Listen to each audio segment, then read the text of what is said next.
everybody aboard Blurred Force One with your boy Mo, and this is the Supercast where we talk about all things superhero and our pop culture media. That's movies, TV shows, video games. We talk about the news, do some speculation, all that good and nerdy stuff. And before we get into the podcast today, you know what to do. Get down there and hit like on this stream, or if you're catching it, after the fact, you're catching the restream or whatever. Hit like on it.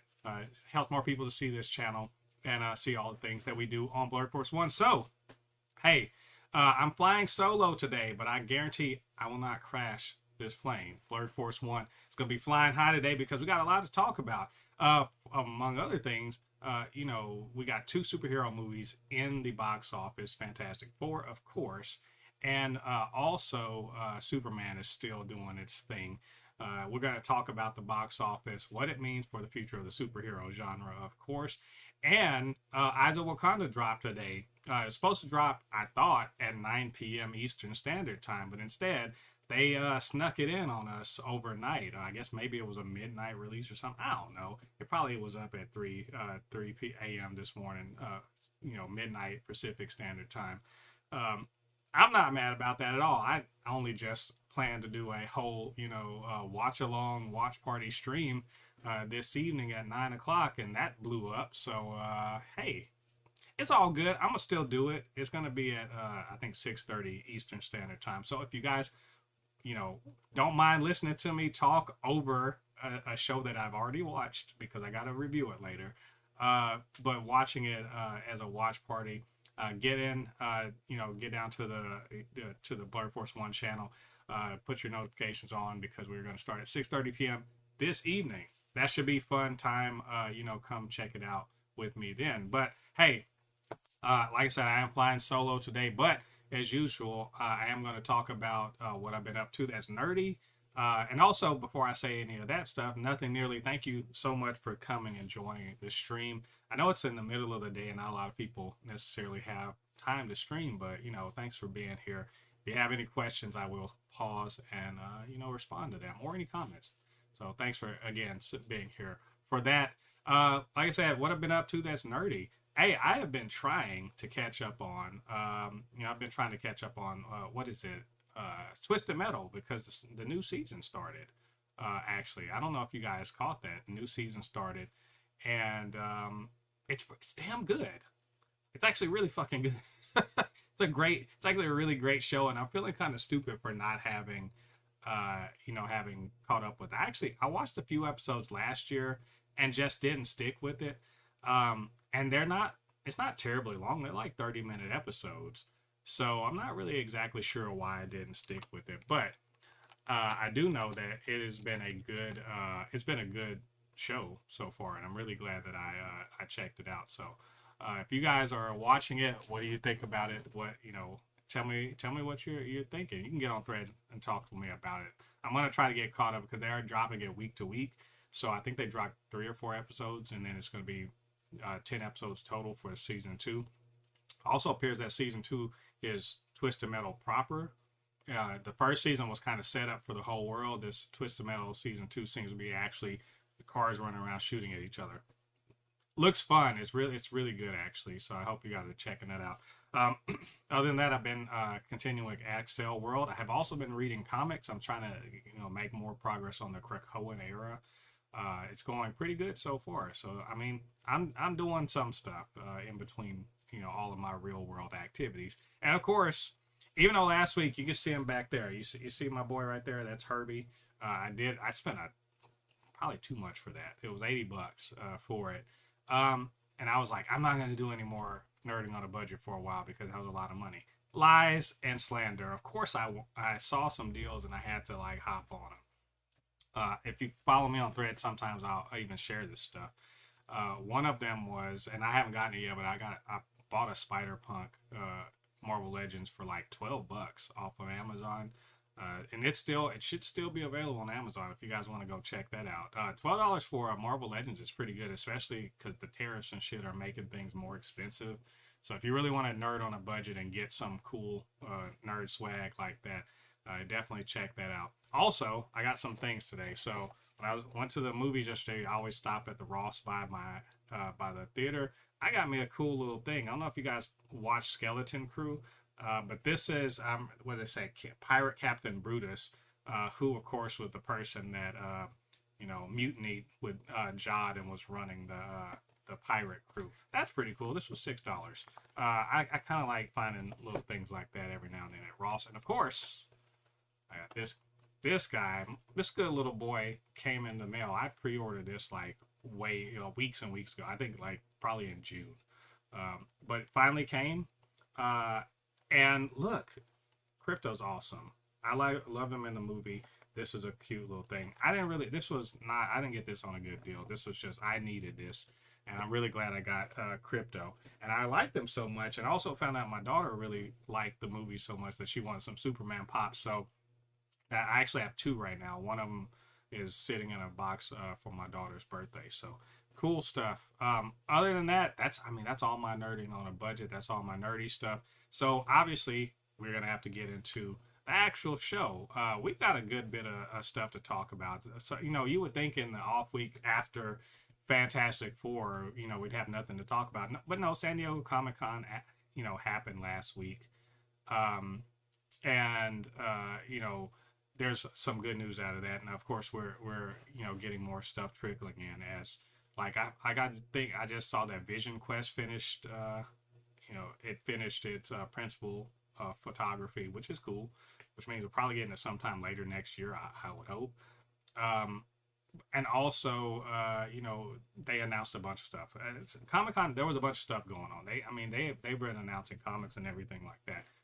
Cool stuff. So, and before I forget, just kind of wanted to talk about this. Performative outrage is some bullshit. We know that, right? There's a whole segment of the internet whose entire their livelihood is based on being so mad that they're just like and they're tearing stuff up.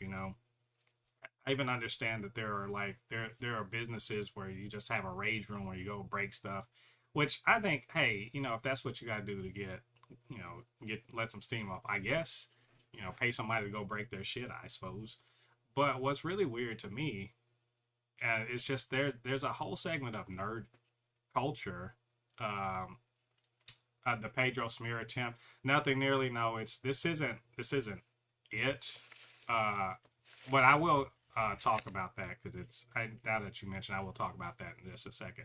No, this is dude crashing out performatively, and I call it performative because nobody with any fucking sense is going to do something stupid like this. I'm not going to put the video on, but you can find it. A dude just going on and tearing up Superman stuff because of how much he supposedly hates James Gunn's Superman. Okay, let me just say, this is definitely, this gives shooting Bud Light that you had to go buy yourself. Like, you didn't steal this stuff. You went and paid your own money for the things, and then to show how mad you are, you broke the shit that you bought. Why? Look, I think I said on Threads, I was like, well, I sure hope that he got enough engagement so that whatever platform he's doing this on pays him the money that he spent on all this shit, because what was the point? Like, at least people like Yellow Flash and Nerdrotic, when they they tear things down with their words and they're performatively mad about shit, at least they get paid for it. Did you get paid for this?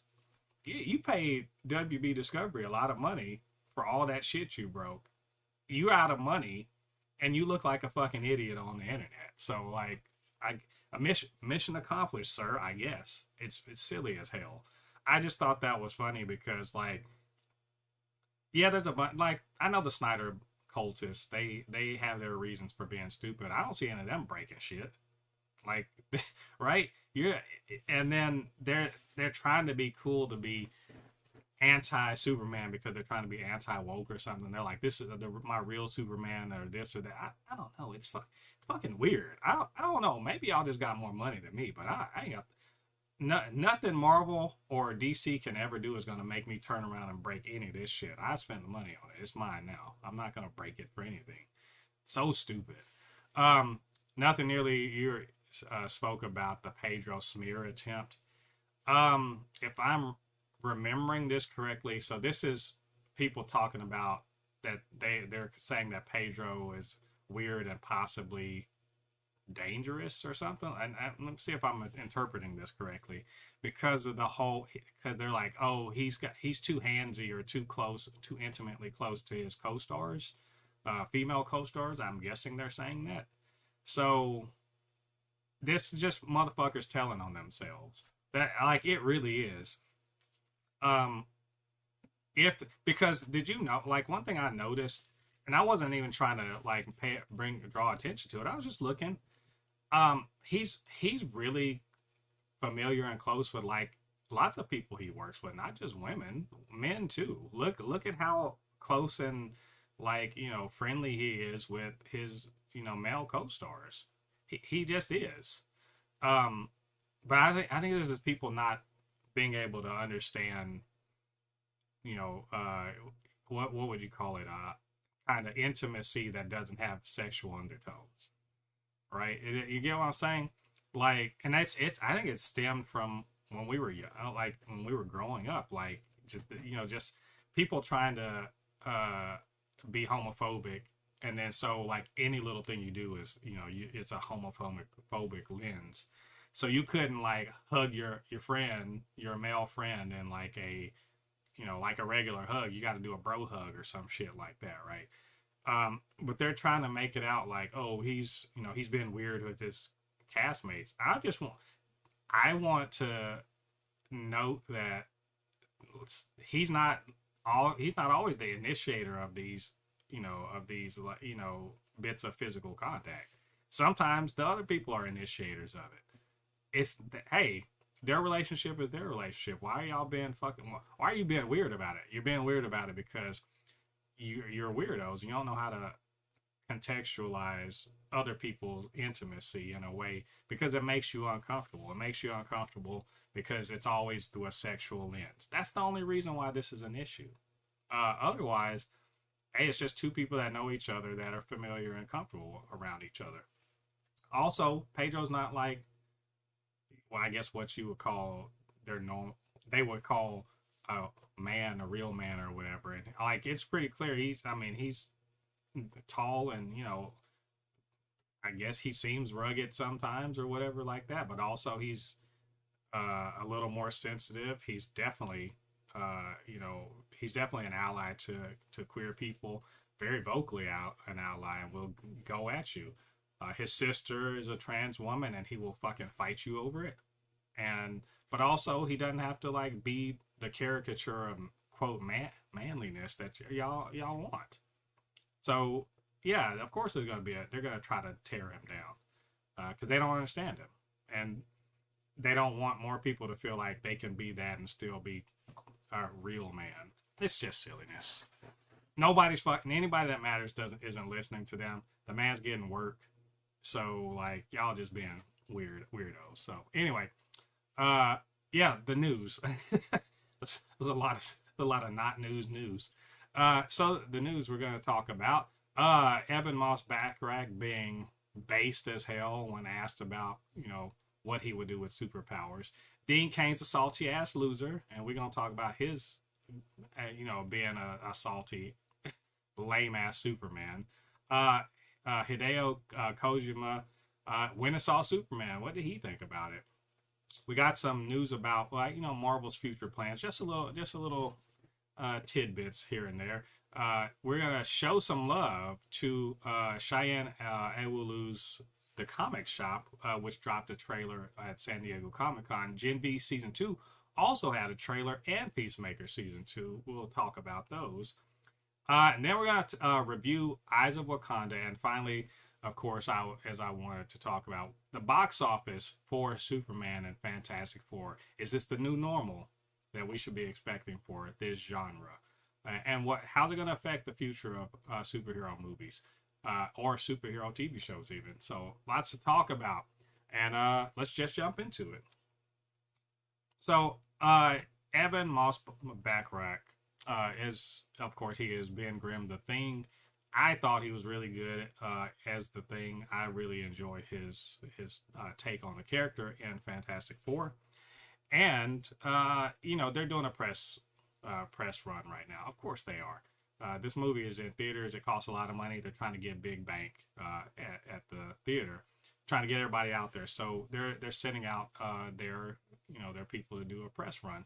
And one of the questions that was asked to him, so the four of them were sitting down being asked questions, and one of the things they asked was, "Well, what would you do if you had the Thing's powers?" And he didn't even hesitate. He was just like, well, there are a few fascists I would throw into outer space, and to which Pedro Pascal immediately like dapped him up. When I thought, and it was funny, like I thought it was funny, but as always, hit dogs will holler, and some people are like, well, of course he just want to be violent against people that he disagrees with and keep the politics out and blah blah. It's so boring. Uh, when people see, no, he didn't say nobody's names. That's the thing. He didn't say nobody's names. He didn't say anybody's political party. He just said there's some fascists I would throw. And the motherfuckers were like, me, you're talking about me. How dare you say you would throw me? He didn't say your name. Not one of you. So the fact that you got dum-dums like on that Jubilee thing, just being like, yeah, I'm a fascist. So what? I'm proud of it, right? And then these dummies that are sitting up here immediately thinking he's talking about them. Well, bitch, he is talking about you. If you want to volunteer your name, you want to throw your name in the hat, bitch, he is talking about you. If you identify with the word fascist, clearly it is about you. That's what's so funny about it to me. But of course he's being based because that's the world we live in. It's pretty clear, fascism or whatever you want to call it is on the march, and it's on the rise. It is what it is, right? Yeah, hit dogs hollering, exactly, nothing nearly. Um, but these people, like, we're not at the point where we're still at the point where they're like, how dare you? I would never, like, we're not at the point of I am a straight up racist and fascist and homophobe and I'm proud of it. In fact, let me tattoo it on my face because that's how, because I'm free to be so. We're not at that point. I mean, we inch towards it every day, but we're not there yet. And so that now they still have to have righteous indignation and be like, how dare you? Rather than having a normal person's reaction, which is like, yes, fuck fascism, fuck that. Normal people respond that way. People who are in fact fascists and they just don't want to say it out loud, they get, as they say, verklempt. They catch the vapors. They are preemptively they're preemptively bothered by this thing, and it's silliness. But I love Evan Moss Backrack. I keep saying his name weird. Backrack saying these things, and it needs to be said. I think, look, a Jewish American person saying these things is important because we're kind of in a moment right now. It's not just about American fascism. It's not. It's like there's anti-Semitism is a real thing. All that shit going on in Palestine and Gaza is a real thing. And so it's important that people, it's because I mean he could very easily told the whole line on Gaza, the whole Zionist, but he's not. He's just like let's fuck fascism. Fascism is in not just here. It's over there. It's in other countries too. All of it's bad. We need to like chuck him into the sun. And I also hate people be like, he just want so you just want to enact violence against people who disagree with you. To me, I don't see the problem here. I don't see the problem with saying fascists need to be dealt with, and if you can't, they don't want to be dealt with.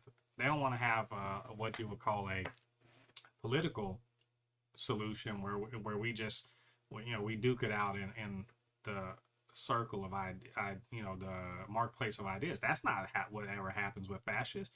Fascists are become jackboot thugs who kill people for you know being different or having different political stances or whatever, or jail them or whatever. That's so. Why the fuck is are y'all the party that's on the side of shit like that, of alligator Alcatraz, and just rounding people up and sending them places without due process?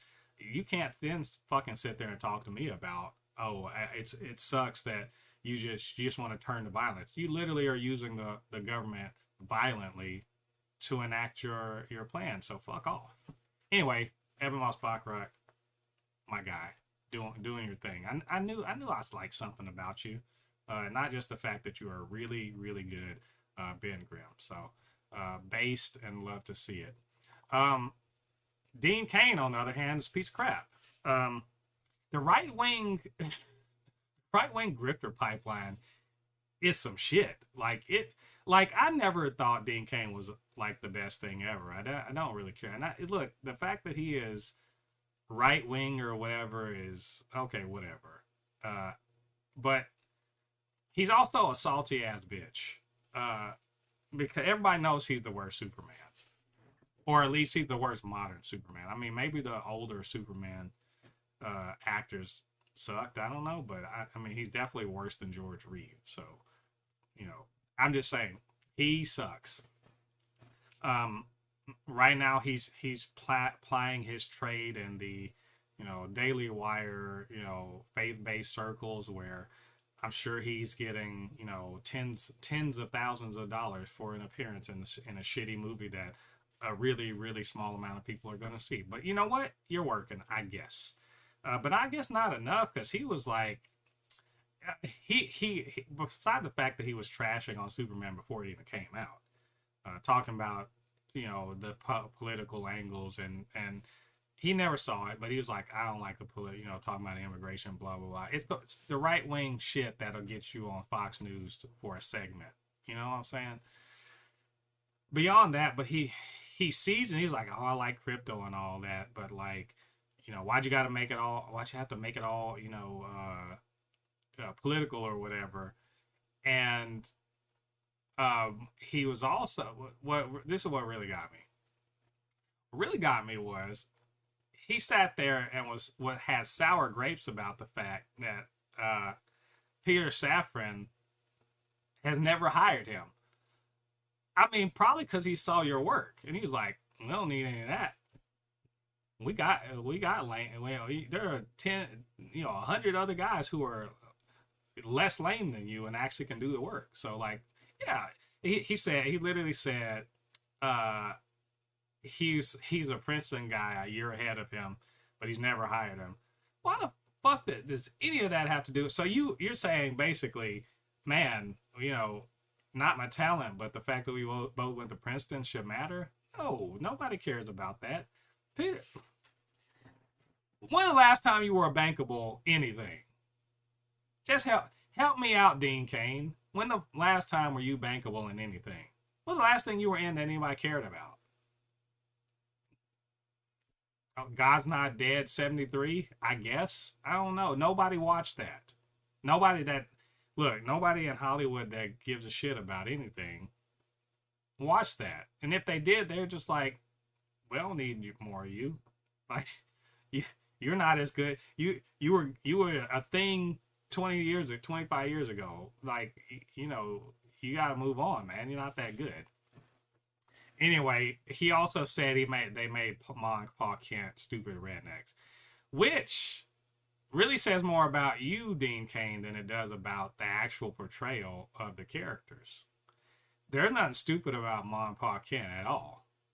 You're reading that into it because what? Because they have an accent that you think betrays them. That's just y'all like to talk about liberal elites and the coastal elites and how they look down on middle America. Motherfucker, You look down on Middle America. You look down on the South. You look down on people who are from rural areas.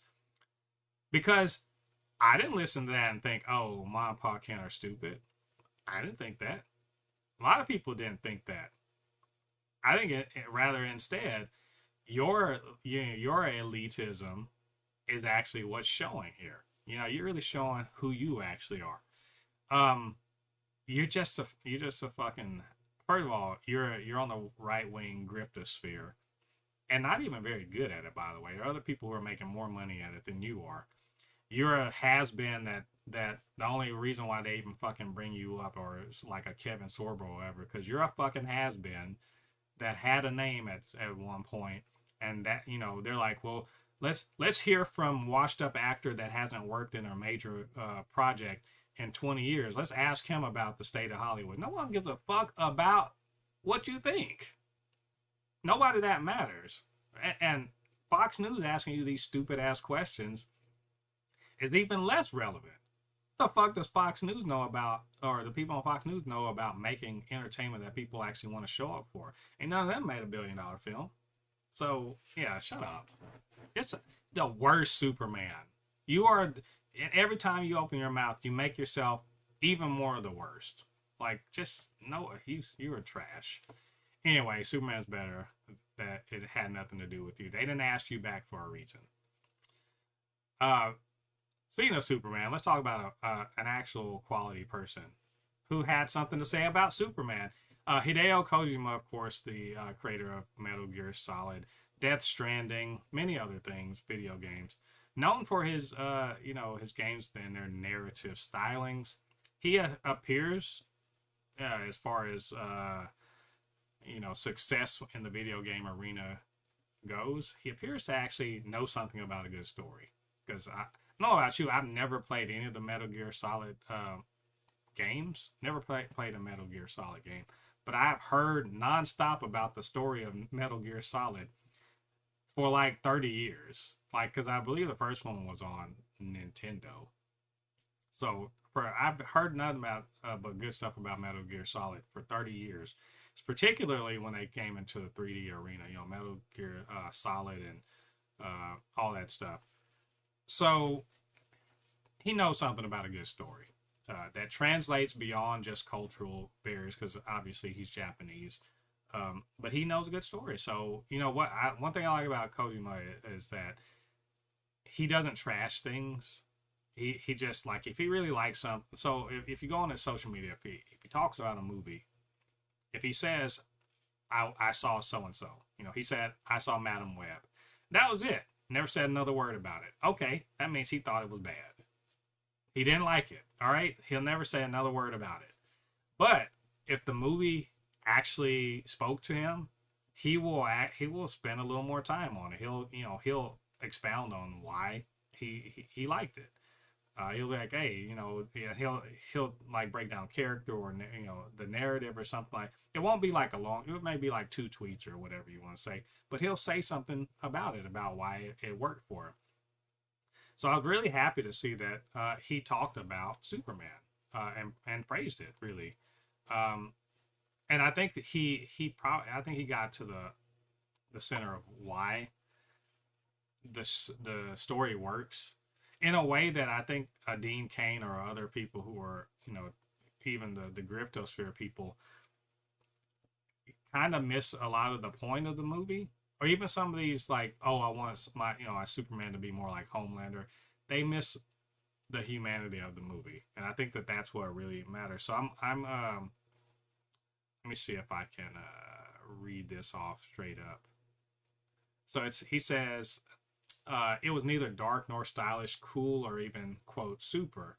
The perspective of the audience, the distance and elevation is different from the Superman we used to look up into the sky to. This film gently observes the human being Clark Kent and Superman as one and approaches him from the same human perspective. It's a heartwarming human film. Exactly. Because I think the thing about spectacle films, because let's just call superhero movies and TV what they are. They're spectacle storytelling. In the same way, I think that even uh, Greek mythology can be spectacle storytelling, things like that. Larger than life things are happening. But if you don't anchor it in, the human experience, emotion, um, you know, characters who are people underneath it all, underneath the powers and everything like that. If you don't anchor it in that, it's just spectacle. It's just noise. It's noise. It's, oh, cool things are happening, but they don't have an actual story that are tying it all together. This is a problem that some superhero movies can really get into, is where they have cool ideas, but they don't have a good reason for the characters to be doing what they're doing or to act how they act. Um, so you can kind of see from a storyteller who has proven that he knows and understands character, to recognize what James Gunn was doing with the character. That underneath it all, it wasn't about the super, it was about the man, and that's what it's really not. Like, look, you shouldn't be listening to me or to reviewers or anything like that to tell you how to feel about anything, right? You shouldn't. We're kind of just giving you our perspective on why it worked for us. Why did it hit us a certain way? Why we think it's good? Why we think you might think it's good also. But we're all different people. Things hit us in different ways. So I'm not saying that Kojima's co-signing Superman means it's a good movie. I think it just means that if you like his sensibilities, or if you generally agree with him, or if you just want to hear someone else maybe put into words what you are thinking, or that are maybe you yourself weren't able to express, it's nice to hear another professional who's this is his job to kind of chime in and be like, respect, you did it, you made me care about Superman, and to see watch his journey in a way that is different from the other Superman outings that we've seen before. Really, I mean, I think it's good stuff. And so, hats off to Kojima. He's never going to hear this or anything like that. But I do like to see what he has to say about it. And it's nice to know that, hey, we're on the same side. Let's talk about Marvel. Marvel's got some post-Secret War plans, obviously. We've heard X-Men are the next big thing for them. Also, Deadpool, Blade are potential, well, not potential. They are planned things. We know that Ryan Reynolds is working up something on that. We know Blade, they finally settled on a story. But are the how solid are these plans? And more to the point, what the hell are we getting this stuff? So first off, X-Men.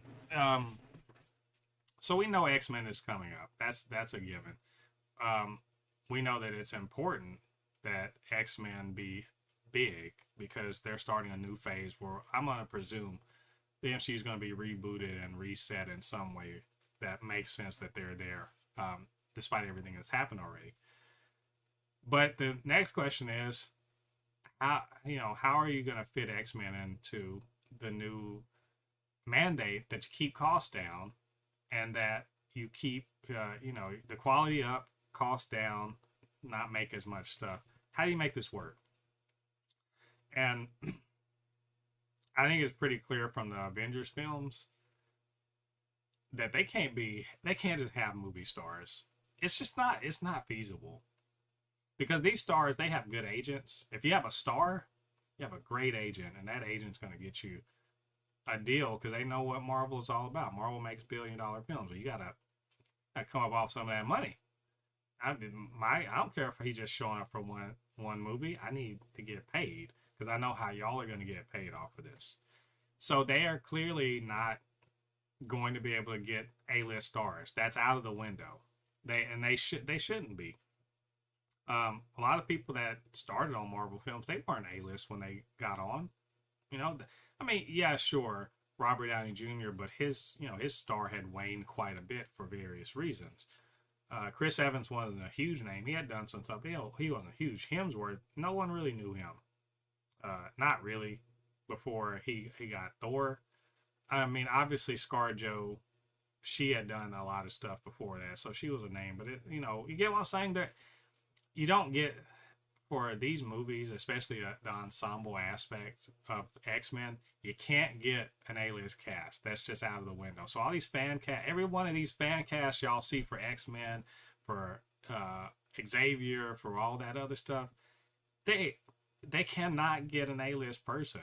They can't afford this because you remember X-Men's going to have at least a dozen people who are main speaking roles. At least a dozen. There's no way they can cast that with people that are high level talent and still make this budget make sense. Because remember, they got to do VFX too. VFX is going to be at least half the budget. At least half of the budget. So if you're saying $200 million for something, half the budget has got to be, VFX probably. And so you got $100 million to work with. You still got to you still got to film, right? Yeah. So, and maybe I'm saying too much for the VFX, but let's just say VFX is at least, for a $200 million film, let's say it's at least 80, 90 million dollars, but 100 is not outside the realm depending on what you're doing. So you got to film, so you need locations, you need sets, you got to pay your actors and get them there. You got to pay your director, who they're not going to take small change either. $200 million for an X-Men film seems likely, and so your actors' pay has got to be low. For Superman, if y'all don't remember us talking about it last week, Superman, Nicholas Hoult was the highest paid actor. He got $2 million for that.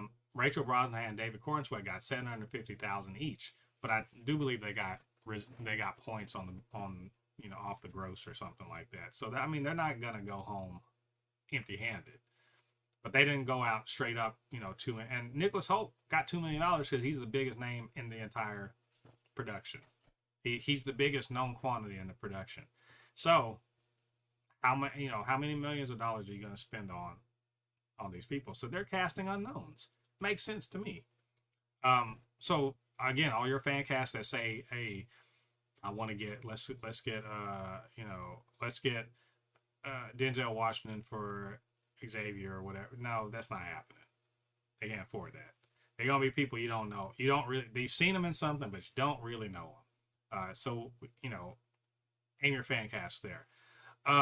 They also said in this article that this, I think it was a Variety article. They also said that, hey, because they're pulling back a bit, got plans for Deadpool and Blade, but we're in no hurry to get to that, which is a hell of a tale. Because they've been not in a hurry to get Blade for like 5 or 6 years. I think it's almost going on 6 years now. So that's really, really wild that Blade is just like, we'll get to it when we get to it. Because you would think that, we've heard, I don't know if y'all heard that Sacha Baron Cohen was potentially gonna, Mephisto's potentially gonna be the next big bad in the MCU. So building up Blade as a part of the mystical and monster side of the MCU makes sense to me, but apparently they're not in a hurry to do it. And same thing with Deadpool 4. I suspect because they're still they want to figure out how to get mutants properly integrated into the MCU before they have Deadpool come in and kind of kick all that stuff around. And maybe it's just, Ryan Reynolds, he's the guy in the suit, but he's really not the guy in the suit. So most of the time he's not really on set doing things. So it's not really super important to get him back into a movie because, he doesn't have to, he can age out of the role, but it's not going to happen for like 10 years or so. Like, he's in his 40s. He's not going to age out of the role anytime soon. Makes sense to me, but I do want them to take Blade a little more seriously. Because that to me is wild. That they don't feel a sense of urgency, I guess, about it. The rest of us, we're just like, what the fuck is Blade? So, but I like to see them get on with that. So either way, we're gonna keep an eye on all this stuff. When we get more information, we'll talk about it then. Um, so let's talk about some trailers. The first one we are going to talk about is the comic shop, and I want to talk about why we must support the comic shop because of what it represents for our community. What I mean by that is, first of all, it is about comic book nerds who are running and operating a comic shop.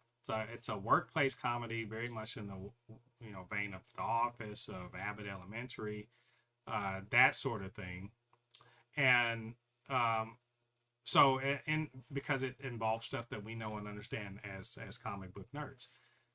Also, because it was crowdfunded, so this is not just something that's coming on network TV. No, it's not. It's an independent TV show that was crowdfunded by the creator Cheyenne Ewolu, who I remember seeing the campaign and everything, and managed to get together the money that was needed to make this small series, and I'm really glad that happened. So that's another reason why we need to support it. Yet another reason, we got the blurred community. Look, this, we all know about the nerd community, but black nerds are a big part of it. Like, anime is a huge thing amongst black nerds. So are comic book movies. You don't let any of these grifter channels fool you. We're out here. You can see among the people that I follow and everything on Threads, we're out here and we love this stuff. And the fact that this show seems to be, celebrating kind of blurred culture does make me happy. So that's yet another reason we've got to celebrate the comic shop and support it. So, to all that end, there was a trailer that was dropped at San Diego Comic-Con. I watched it and reacted to it. You can check out the channel if you want to see what's up with that. I won't bury the lead. I thought it was great. Look, I love Abbott Elementary is one of my favorite shows, straight up. I'm currently in a watch through. I'm on the 4th season right now. It's a great setup. The Office is another one, workplace comedy. The kind of documentary and sort of style is really funny. There's lots of things that do it. I think it's a really fun way to do a show, and so I like that aspect of it. It was a really funny trailer. And I saw that at Comic-Con. Actually, Kevin Smith was, I think, moderated the panel for the show. That's dope. And he said, apparently, he said he would show up for season 2. I'm assuming as a cameo. Cool. I like Kevin Smith. The point I'm making here is, it looks great. It's coming out August 29th. It's just, like I said, the trailer's very funny. It looks like it's got some really fun characters. Looks like there's going to be some real specificity to it as far as like culture. But I understand that Cheyenne is, at least I think her parents are West African. So there's going to be that aspect to it too. But also, like I said, blurred culture on display, and it looks fun. So you guys go and check out that trailer, and tell me what you think about it. Also, go follow Cheyenne on Threads, on Instagram, on YouTube, and let me see if I can find, actually, because I never remember what the name of the I gotta find what the name of the channel is. But there's well, whatever. Follow her on her socials. And keep an eye out for this. It's coming out August 29th, so I'm gonna definitely check that out, and I'll probably be reviewing the episodes and let you guys know what I think. So cool. Also, we got a Gen V trailer, official trailer. We've only up to like last week had gotten like a sneak peek trailer, but this was the official one, which of course Gen V, it's kind of following in the wake of The Boys season 4, which was pretty intense and basically ended with Homelander winning. If you remember from the end of Gen V season 1, he came to Godolkin and basically was like, "You guys are turning against your people. Here, have a laser in the face, just for me, you know." And we thought that was the end for Marie. And but of course she wakes up and she did not die from getting lasered by Homelander, which is either he pulled a punch or she's mad strong. And according to this trailer, she's mad strong. There's a lot of shit going on in this trailer, like so much happening in this trailer. Um, People getting eviscerated, that's a given. Yeah, it's gonna happen, but she appears to be like really leveled up. Apparently there's more to her powers than we thought. She seems to be I was thinking there was a telekinesis aspect to it, but I think maybe she realized she's a bloodbender for real. Like if you watch Avatar: The Last Airbender, so maybe she understands like, oh shit, I can't just control my blood. I can control your blood. And she was learning that. She really kind of learned that in the previous season, but now she's levitating people and shit like that. So, and they're talking about, well, you could be the most powerful super of all time, more powerful than Homelander. I'm like, cool, I want to see that. Obviously we're getting all of Sam and Kate are back.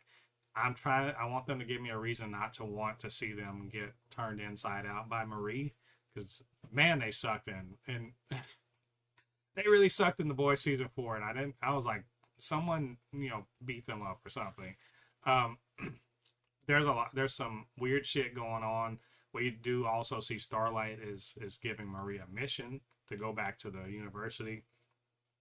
Vought is up to some shit. I suspect that the shit they're up to is to try to really figure out a compound V that works for every human being, so that what they say: if everybody's special, no one's special. If everyone's a soup, nobody's a soup. This is just a world full of people who can tear you apart with the bare hands. And then Hamish Linklater is playing the new, I guess the person running Godolkin, and he seems appropriately evil. I'm really excited for this. I think this looks like a good trailer, and I believe this is dropping in September. I don't want to say the 15th of September, so we're about 6 weeks away from this show. I'm really excited. I love the whole Boys universe, and I really like Gen V. I think Gen V, people were very skeptical about a spinoff, but it turned out to be a really, really good show. And season 2 looks like it's shaping up really well. So very excited. Can't wait to see it. So we'll talk about it when the episodes finally drop. And another show that's coming back, this is 3 years later. I told excuse me, I told y'all last week that you should be checking out the Peacemaker official podcast, the companion podcast that is currently running on HBO Max, and of course the HBO Max channel on YouTube. It's really good.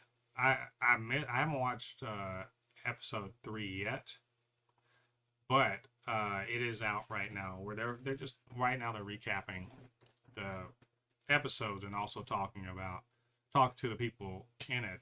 They had Robert Patrick on this last couple episodes. So they're just getting us ready, recapping, getting us ready for season 2, which is out, I believe, it's August 21st. Am I right? Let me see. Yeah, like the 21st. And so we got a season 2 trailer. And look, it looks really good. They're doing some real superhero shenanigans in this. One thing that James Gunn is not shying away from is the comic book shit in these shows. They did that in the first season too. That's the thing, is it's not out of the way. But there's some multiverse shit going on in this that is a bit of a I guess you could say he's talking about a pocket dimension or something like that. This is, if you watch Superman, this is a bit of an outgrowth from that. And so they're kind of dealing with the fact that in the first season they saved the world, and in this, after all was said and done, no one's giving them their flowers. No one gives a shit. It looks like everyone's just kind of like, I'm working at Walmart or whatever, even though I saved the world. And Chris, look, Peacemaker's always wanted to be one of the top guys, and he wanted recognition. He wanted to be respected, but ultimately he did. He wanted friends or everything like that, and to basically be laughed at even though you did a great thing is must be pretty hard for somebody who's, let's just say, ego is a bit fragile. Things, you ever see, whenever we watch movies or adventures or whatever, and the hero saved the day, yay, right? And no one ever looks like, all right, what happened the day after that? Or that would be like, oh, 2 weeks later, and like, hey, everything's all great now. But what about 6 months later, a year later? You just did something, and now, what's happened? How do you go back to your normal life? And what if going back to your normal life means things suck again? He Peacemaker wants better, and he finds in a pocket dimension or an alternate dimension. He has because of his dad, he's got access to an alternate dimension, and he wants to go and live in that dimension where he's cool in it, and the world's more interesting and likes him more. And so you also have Rick Flag Sr., who's just like, nah, I want to get this guy because he killed my son. So he's got to deal with that, and also, probably I'm going to say having all these access to pocket dimensions is probably not good for the fate of the DCU. So it looks fun. I'm really looking forward to it. I love the first season. Looking forward to this one, and particularly looking forward to Frank Grillo and John Cena just like trying to kill each other. That should be a fun time. So, and also apparently Peacemaker's Ultimate itself is going to beat the shit out of him too. Good times. So coming out in a few weeks. So you guys keep an eye on that, and we'll talk about it all then. And so those are the trailers. Let's talk about Eyes of Wakanda, which is of course God. How many years ago was this announced? It was announced 3 or 4 years ago. But I was listening to Fat Man Beyond, found out Mark Bernardin actually was a co-executive producer and a writer on 2 of the episodes for this show, which is the second and third episode. And he said he started working on it in 2020 and completed work on it in 2021. So you're talking about, it's been 4 years. This is a show that we heard about, but was never, they didn't show us anything. We just assumed it was still working. So it's coming from Proximity Media, which is of course Ryan Coogler's, his production company. And we just never heard much about it. Even Wakanda Forever even came and went, but in that time. But finally, they did say, "Hey, this is definitely coming this year," and but it's only 4 episodes, which I'm like, what is this bullshit? 4 episodes is crazy. And they weren't even like 4 hour. I was like, well, maybe there'll be 4 hour long episodes. Nope, 30-minute episodes. We finally saw, trailer. They dropped a trailer last week. Oh, I want to say 3 or 4 days ago, and then also changed the release date to the 1st of August. So this felt like just with Ironheart and another Proximity Media thing, which if I were Ryan Coogler, I'd be like, why y'all doing me like this? So Ironheart gets, not, I don't want to say unceremoniously dumped, but it kind of does get dumped on, on streaming in one shot with no week to week. Not a great build up to it, I'll be honest, to the point where you had people on social media, like, Joe of Muscles in the Multiverse, Megan, Vigilante Vibes. You had Ernie over at Blurred Without Fear. They were like, hey, they're not promoting this, so let's just promote it. And they were doing that. It was weird. Eyes of Wakanda kind of got similar treatment, but even though we did, see some stuff about it a bit earlier. And this maybe reflects the fact that, Disney is sort of I don't even want to call it resetting how they do things, but it really does feel like their priorities are not so much on TV, and definitely not on TV starring black folks. So, which is weird because Wakanda may be the most interesting part of the Marvel Cinematic Universe, more than Kamar-Taj. I don't care what you say. Wakanda's way more interesting than Talokan. It's definitely more interesting than basically any other place you've seen so far in the MCU. That maybe than Asgard, just because Asgard didn't get explored as much as it should have. So all that being said, look, I was prepared to like this anyway because it's Wakanda. It's my favorite aspect of the MCU. And even though I was really disappointed by how little, build up there was for this, and what seemed like they were just sort of, throwing it out there and abandoning it, I was ready because I just want to see more Wakandan ass kicking. And that's exactly what I got. Look, this is a good show. It's the worst thing about this show is it's 4 30-minute episodes. I'm just like, y'all, you motherfuckers couldn't come up with 6 more episodes? We couldn't get 6 more? This is a good show. First of all, the animation is on point. I really love the animation. In fact, I want to ask the people who did What If, what were y'all doing? Because by the way, I like What If. All 3 seasons. I like them.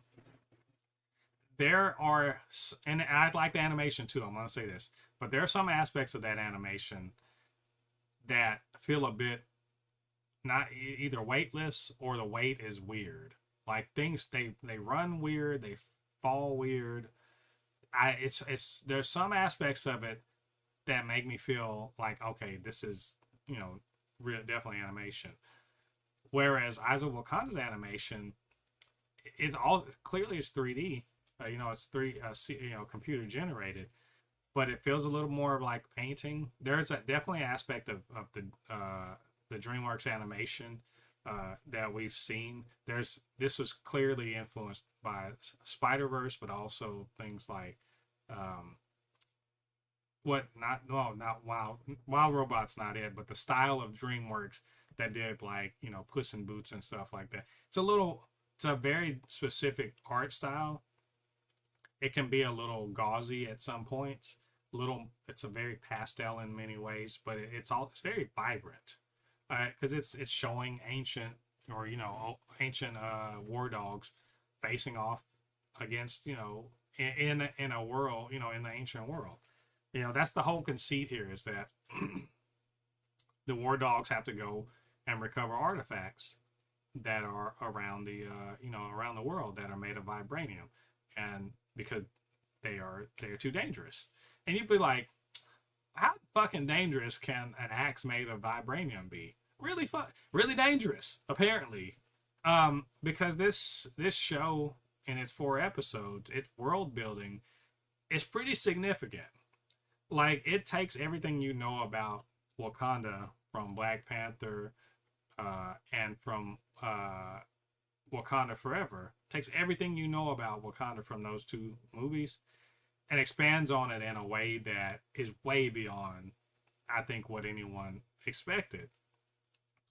In particular, it takes cues from, I think, Ta-Nehisi Coates' his run on Black Panther, that there's a run on there where they have a space empire. So, and you're like, well, what does that have to do with this? Well, it's because it's showing that the Wakandans were massively technologically advanced, so far advanced, to the point that even there's the second episode, episode takes place in Greece during the Trojan War. So you're talking about I think it was saying 1290 BC. And they've got like communicators and everything. They've got like vibranium powered powered weapons and stuff like that. This shit is wild. And then as you go to the further episodes, the first episode takes place like probably about 40 or so years before the second episode. So like I want to say 13 something or whatever BC. The second one's like Trojan War. The third one is taking place in the 1400s, and and then the fourth and final one takes place right like 1896 or something like that. So it spans over 1,000 years, and in that, or almost 2,000 actually, and in that time, they're just trying to get stuff back because it's dangerous, and of course they can't, when they don't find it all, other people find it and they fashion it into something. They make something, make a weapon or something out of it. And this is very fertile ground for storytelling because it's essentially it's what if, but not like alternate dimensions. It's just, all right. So, well, what if we had a war dog that was in what if we had a war dog that was in the Trojan War? What would he be doing?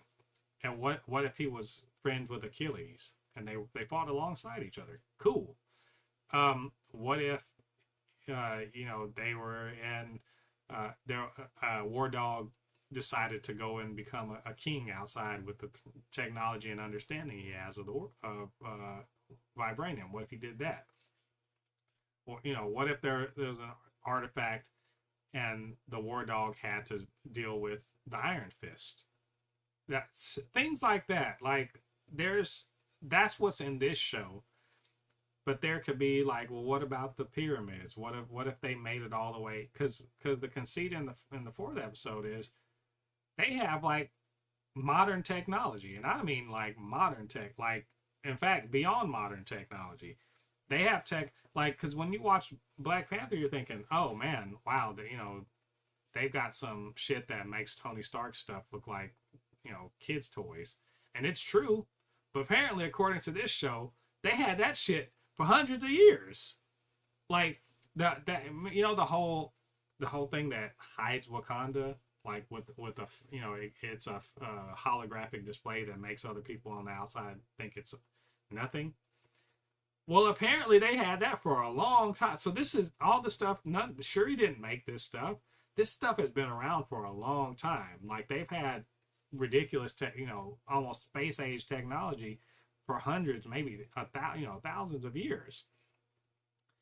And so it's entirely possible for there to be all sorts of like cool stuff going on across the time, they could have made episodes dealing with, Attila the Hun. They could have dealt with, the Vikings, the Zulu down in Africa. They could have gone to the Americas. There's all sorts of fertile ground for stories that we will never get. We're never going to get them because of, I don't know what the reason was for keeping this down to just 4 episodes. It's crazy to me. That being said, I really like the show. Probably my favorite episodes, I think, are going to be episodes, which, funny enough, the ones that Mark Bernardin wrote maybe are probably my favorite ones just for their scope and what they tried to do. He wrote the one about the Iron Fist one, and he wrote the one about the War Dog with fighting with Achilles in the Trojan War. Really cool. I did like Noni's story in the first one. I think it was very good. I think because it's a framing. It's oddly enough, it is a bit of a framing story for the whole series about war dogs and what they face and what they give up, and kind of their guideposts for how they conduct themselves. And the fourth one, I think, is cool in the sense that it connects the whole show more clearly to Black Panther, the character we know. And it also does some time travel shit, which I know multidimensional time travel shit is a bit overdone, but you can't have a superhero thing without it. And these aren't superheroes; these are just people who have really advanced technology. But they do a hey, the future sucks. I came back here to tell you what's up. Please help me. And it also, again, it kind of serves the whole to wrap up what the first one episode kind of said about what it is to be a secret agent, a protector, a person who's who does the dirty work, I guess you could say, to protect the homeland, and also sort of explains why Wakanda keeping itself to itself made sense, but at some point also the reason why um, T'Challa saying let's get out of it, we gotta be part of the world is also important because there's gonna come a day where not where being isolationist is actually harmful to the world. So that's what they're basically saying. It was cool. I wanted to see more of it. Um, that's to me. I think that's my thing about this whole show. I wanted more. I just wanted more. There's so much left on the table here. I think I said on Threads, it felt like I had just started really getting into a good meal, and then the waiter came and snatched the plate away and kicked me out of the restaurant. I don't love that aspect of it, but in general, I think it's great. Definitely something I do want to watch again. Hey, I want to watch it again tonight. Is at 6:30. So you guys come and check that out with me then.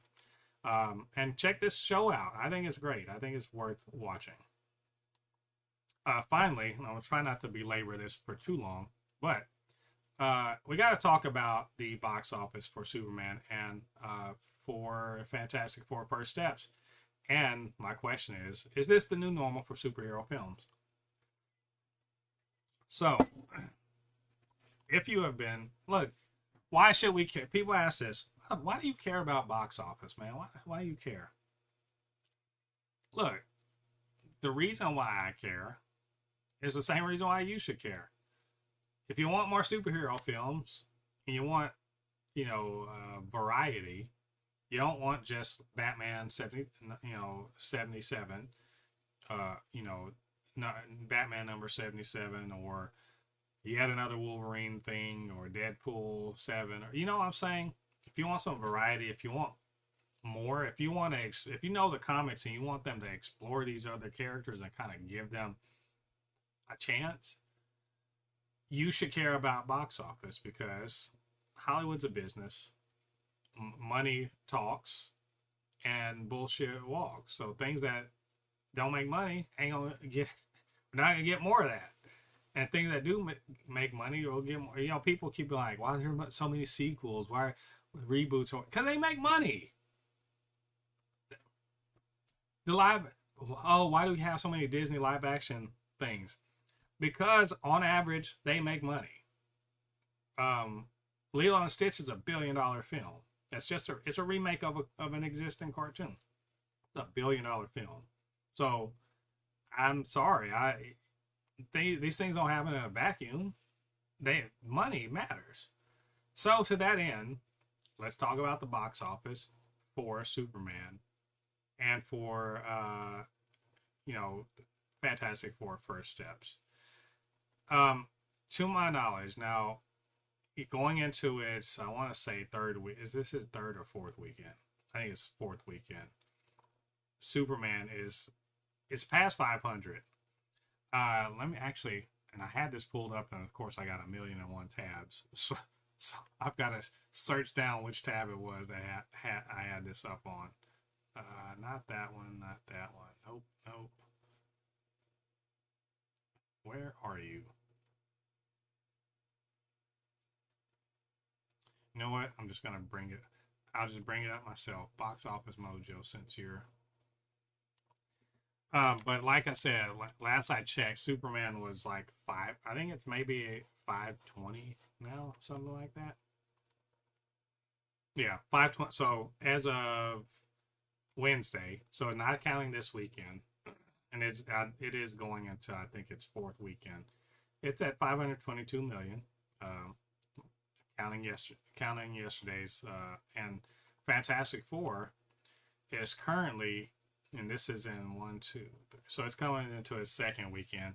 It's at $249 million. Worldwide for it is about $100 million. After the first 7 days, Superman worldwide is 223. And actually, I have to be honest, pretty evenly split. People were talking a lot of shit about Superman about it has no international legs. 299 versus 223, a $70 million difference. That's pretty. It's pretty even. Now, um, for some other movies they'll get more international. They'll get some get more domestic. I don't know, but one thing that is pretty clear about both of these, I think I'd peg Superman at finishing up at five. I think I said 550. I'm probably gonna be wrong about that, but not by much. Because I hear that it's coming to VOD as early as August 15th, as late as August 29th. So you're talking about another 2 weeks maybe, and they're not gonna take it out of theaters, but another 2 weeks of exclusively in theaters before you can rent it at home for like $30 or something like that, $25-$30. So it pretty easily, I think, could eclipse. Is it gonna get 600? I don't believe that. I don't know that it has another $80 million, but I mean maybe it'll just like coast to it, and when it finally finishes its theatrical run, it could coast to 600 million, I suppose, by, let's just say, the end of September, if it's still in theaters. I don't think it'll still be in September. I think it'll be out of theaters. I think it'll be out of theaters the 15th of September at the latest. So if it does, 600 million, it could be the tops. I think it's definitely going to get past 550 like I thought, but 600 million seems a bit unlikely given that VOD is coming up very soon. Fantastic Four, on the other hand, I think 500 mil is. I got to see what the drop is. I honestly got to see what the second weekend drop is. But if the second weekend drop is 60% or more, I think 500 million, 550 is maybe its top. If it's 55, 56%, maybe even less than that. If it's 53, it could do what Superman is doing, is get around 600. We'll see. I feel like there's less excitement and legs underneath Fantastic Four. So yeah, all this money talk is really leading me to my real question, which is this the new normal for superhero films? This year, superhero films, not exactly, gangbusters. Captain America: Brave New World, good movie. Not amazing, good movie. It did not do gangbusters. I think if it broke even, it just barely did.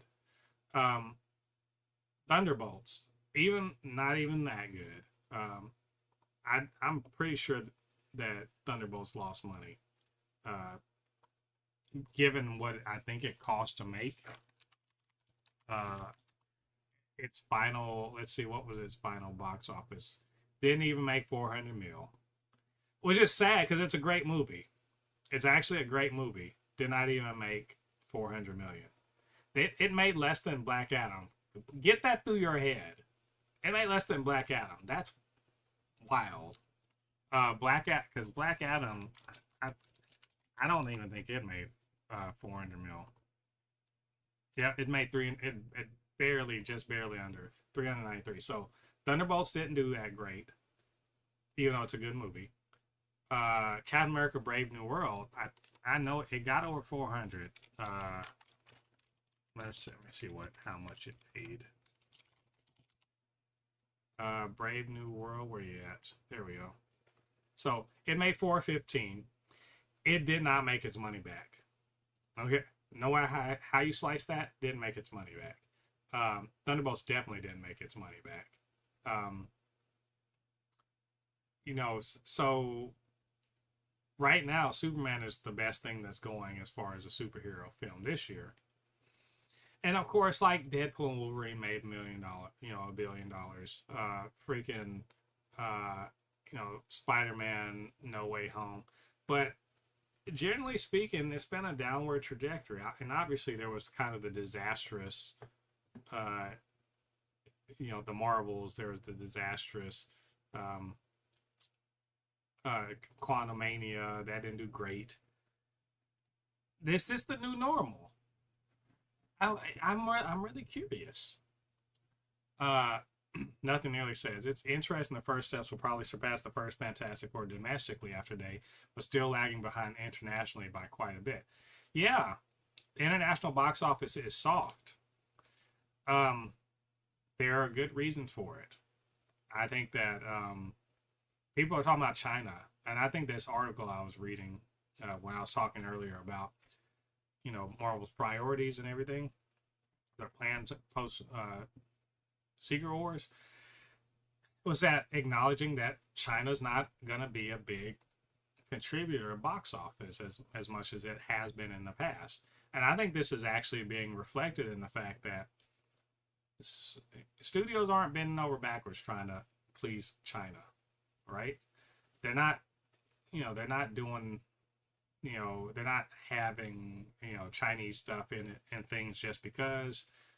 They're not censoring the movies as much for Chinese because they're, remember Marvel was a bit locked out of China for a few years there.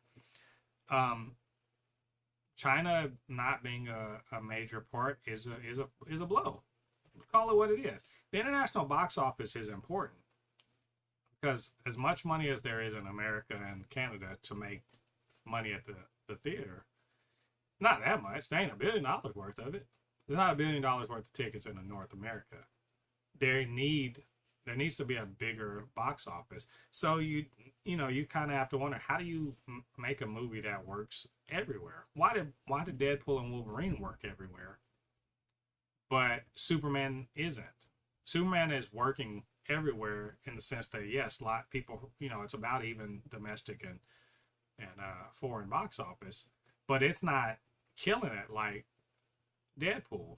And even though Superman is arguably one of the most, if not the most well-known superhero in history, and definitely around the world, why is this movie not hitting? And I think that's probably because of the DCU fucked up DC films. So I don't expect any of them to hit $1 billion anytime soon. I think that they are aiming for, as James Gunn said, hit a double or a triple, in baseball terms. Make good movies. They don't have to make $1 billion. This is an expectations thing too.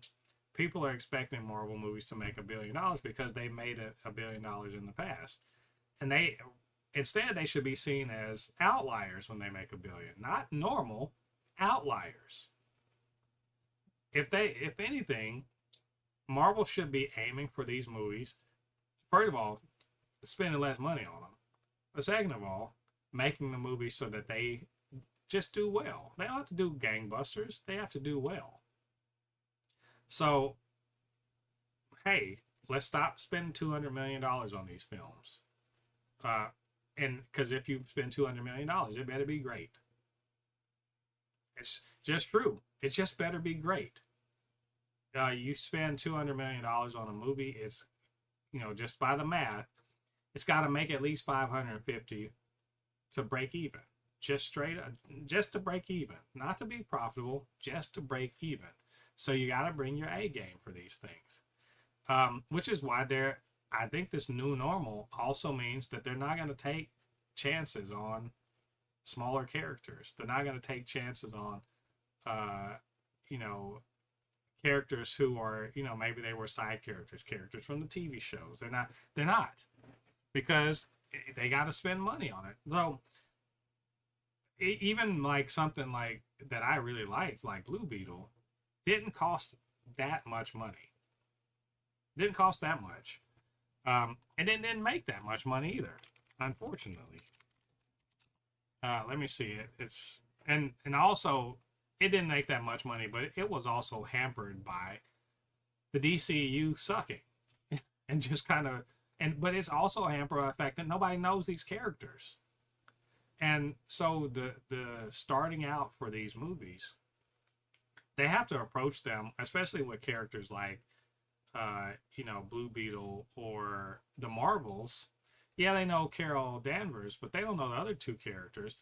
I think they need to approach these movies with smaller characters with less name recognition, like they are trying to start a new universe. And so you have to be, first of all, cheaper, but also be willing to like take a lesser return with the idea that you're investing in the future of the character. Uh, you know, what was it? Captain America: The First Avenger. It didn't do gangbusters either, even by early MCU standards. It didn't do gangbusters, but did well enough to get the character established. So there has to be what do you call it, a long game, and unfortunately, Hollywood's not great at the long game. But you have to play the long game when it comes to the cinematic universes. If you don't, you're gonna put all this money in. Yeah, so I'm looking at the Captain America First Avenger. Its worldwide box office is $370 million, right? Its budget was 140 million dollars. So, it did well enough. Uh, it did well enough to justify itself. Basically, it just barely made profit, just barely. That's fine. It's totally fine that like as long as you get your budget back and you're pushing the character forward, putting it out there in front of people, feel like, hey, I like this. I like these characters. I want to see more with them. You're setting yourself up for future success. So I honestly, the answer to my question is this a new normal for superhero films? Yes. I think the superhero bubble, if you will, has popped. And it hadn't just popped. It popped 4 or 5 years ago. I think the thing that popped it was not Endgame. Endgame didn't pop it. No. What popped it was the pandemic. It changed the way we think about, new releases. It got us sitting at the house more. Streaming has got us waiting for these things to drop on. So the bubble has popped. Not even just billion-dollar films are going to be a rarity. I think films that make 800 million are going to be a rarity. So they have to be more content with pushing building the universe, building up a bunch of characters, right? That people want to see, and then being content with, rather than having like huge profits, just having modest profits, which of course is a problem for Hollywood because Hollywood is a capitalist endeavor, and capitalism is never okay with just a little bit of a profit. It's always maximize profit. You can't maximize profit with these stories on the first outing. You have got to invest in the characters to get them to a place where they maybe could make $1 billion. The final what was it, the final Guardians movie? So the Guardians movies, and I would argue, like, I think Guardians 1 is amazing. I think Guardians 3 is probably the best out of them just because of how it brings everything together. But the first Guardians, it made 773 worldwide, but it was also in the midst of the Marvel dominance, right? Guardians Volume 2, it made 863. And then Guardians 3, this is actually more, it made 845. So it didn't make nearly as much as the second one. But remember where the second one came out?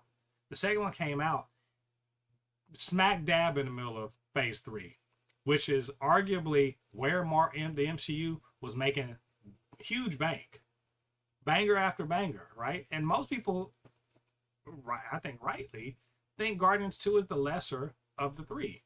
It's the least of the three, and it made more than the other two movies.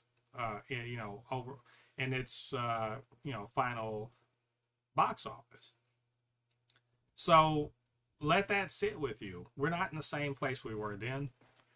The landscape's just different, so they have to accept that making your money, making your budget back, your marketing and production budget back plus maybe 10, 15, 20, maybe $50 million is a good deal, because that means that you, when you make your money, your budget back, and that means some people really liked it. They're gonna talk about it. The next time you say, hey, they're gonna be in this other thing, or we're gonna make a sequel, people are gonna show up for it. You gotta, they gotta be willing to just not make huge profits early on, so that they're setting themselves up for a movie down the line that will make $1 billion. That's all. This is the new normal. We got to be okay with it. And to that end, us as fans have to be able to look at, these toxic fans that are talking shit about, oh, they didn't make that much money. It's a failure. It's, the MCU is we got to just be able to brush that shit off, because we know what's going on. They know what's going on. And this idea that superhero films are always going to be making like big bank is silly. That's not the way movies work. It's all other things come to the forefront, other things move to the back. I would like for superhero films to be like, like legal thrillers. Something that someone's always just going to show up. Are they always going to make a lot of money? No, but something someone's always just going to show up for. Or, rom-coms or something. I want it to be a genre like that, where it's, there's stuff come out and some of it's trash and some of it's great, but there's always a movie in the genre coming out, and it's an evergreen genre. And I think that because comics have been, kind of ubiquitous in our pop culture, and it's particularly in our media, why can't comic book movies be the same? So it is the new normal, I think, and we'll be all right. I just want more cool and good stuff. And as long as we keep this ball rolling, awesome. So anyway, that is all of our, that's all of our stuff for this week. It wasn't a huge news week, but I think we had a good stuff that we covered. But hey, maybe I missed something. Maybe just wanted to talk about what we talked about.